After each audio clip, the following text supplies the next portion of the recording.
印尼渔民捕鱼不要命，他拽住鱼叉直接扑向鳐鱼，而鳐鱼却拖着鱼叉游向了远处。受伤的鳐鱼行动受限，船上的兄弟抓住时机再补上一叉，就算鳐鱼长着2个翅膀，也插翅难逃了。这是我见过最残忍的捕鱼方法。为了减少鳐鱼的痛苦，狠心的渔民又不2叉，鳐鱼吃痛做着最后的挣扎。等它彻底失去了反抗能力，几十斤的鳐鱼被渔民直接甩上了渔船，而鳐鱼尾巴上的鱼刺有剧毒，他们会立即把尾巴割下来扔回海里。而这片浅滩是鳐鱼主要的活动区，它们会成群结队地聚集在一起，这也给渔民捕捉它们提供了便利。而捕捉方法也简单粗暴，把一根木棍削尖，再装上一根鱼叉，发现鳐鱼后猛地扔出鱼叉，没想到鳐鱼中招后像燕子一样窜了出去，还好鱼叉上还绑了一条绳子，任由鳐鱼怎么逃窜也在掌控中。而搅屎棍同伴向另一条鳐鱼猛地插出，鱼没插到，慌乱中还丢掉了手中的绳子，还好绳子上绑了一团泡沫，眼睁睁地看着鳐鱼把泡沫拖向了远处。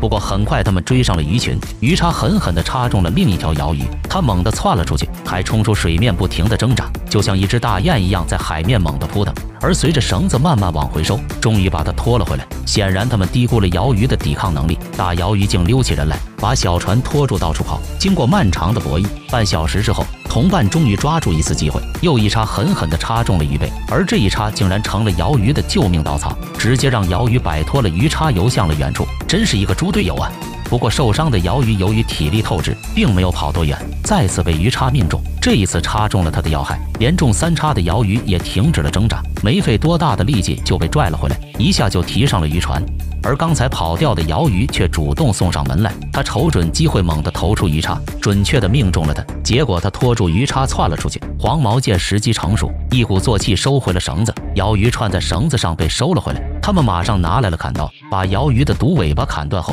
，2人合力才把它拖上了渔船。这条鳐鱼至少几十斤，他们割开鱼肉才取出了钉在身体上的鱼叉。收获了3条大鳐鱼后，他们回到了村庄，每2人分得了1条大鳐鱼，剩下的2条被绑在鱼叉上，沉重的鳐鱼把鱼叉都快压断了。2人抬着回到了家里，再也不会为未来几天的食物犯愁了。